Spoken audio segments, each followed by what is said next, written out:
here at the Northeast Dirt Modified Hall of Fame and Museum with a guy who is quite the racer over the years. Kenny Tremont started racing back in 1977, started winning races in 1982, won at Syracuse Super Dirt Week 4 times, 3 in a 358, 1 in a big block. He's also won 4th of July and Labor Day. He has been retired now since 2023. The last race he ran was a 115 lapper at Malta. Gee, I wonder where they got that number from.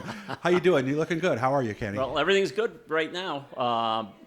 So far, so good. Everything's going along great. All right. So how has it been since you've been retired? It hasn't been quite a year yet. No, it hasn't. Just a little bit of a period of adjustment, not getting in the car. But, we still have a car running out of our home shop in West Sand Lake, New York. So my youngest son, Montgomery, is running, with the big blocks at Lebanon. So, as a driver, retired, but as a, crew chief, mentor, kind of a half of a car owner.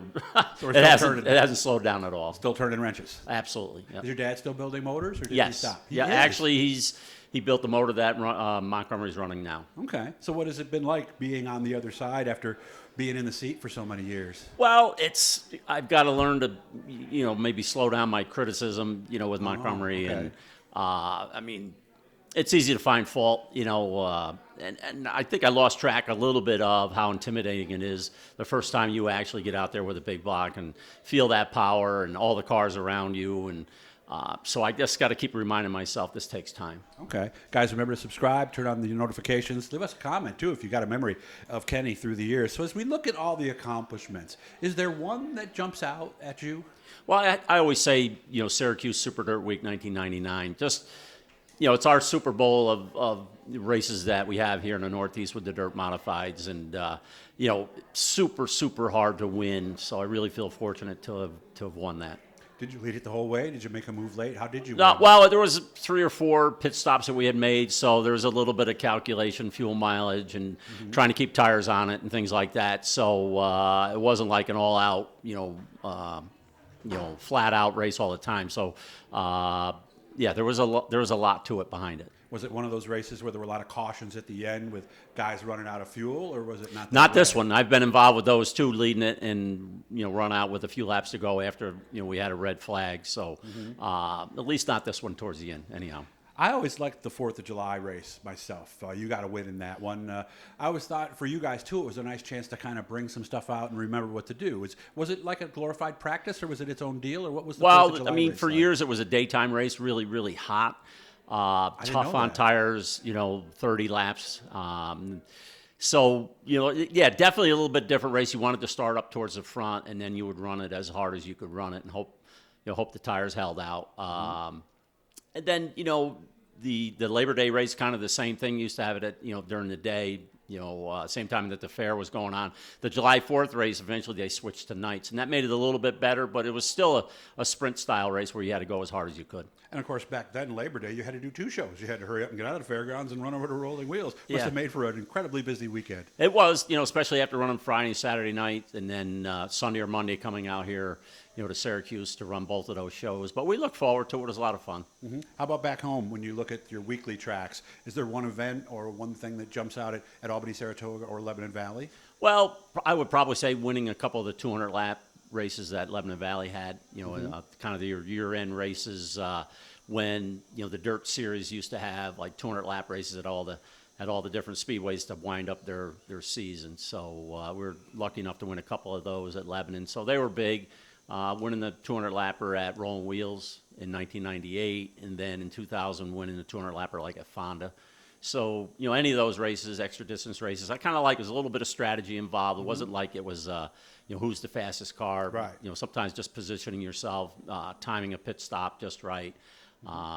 Was more important than maybe being the fastest car. Yeah, not a 30-lap sprint, but you had to pace yourself. You had to realize what was going on with your tires and everything. Must have been a lot of fun when that would all come together and you'd be the guy in victory lane.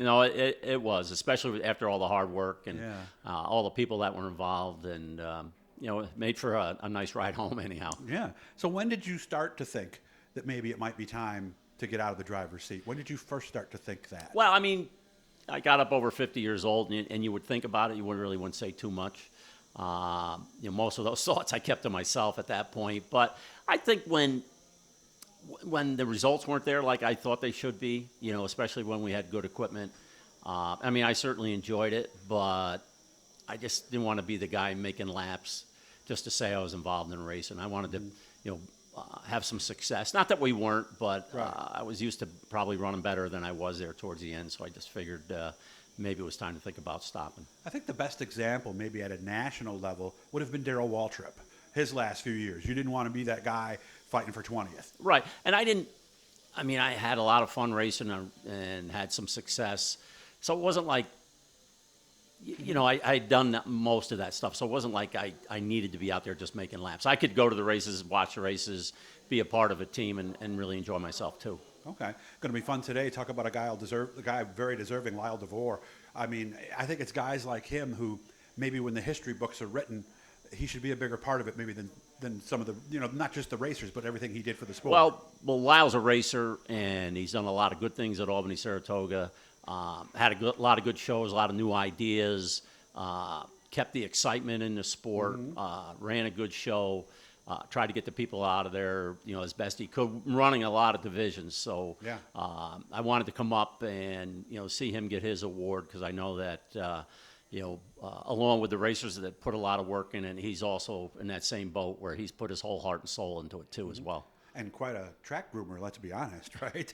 Well, had a lot of practice at it, but he's done a great job there too as well. Yeah, and Lyle, I hope you're watching this. I know you've had some health issues, so we're praying for you and hoping everything is going to be okay. Absolutely. So what is the part about it that you enjoy now? Well, being a part of the team and having my youngest son, Montgomery, run the car, seeing, just a little bit of improvement here and there. I mean, I take, pride in that.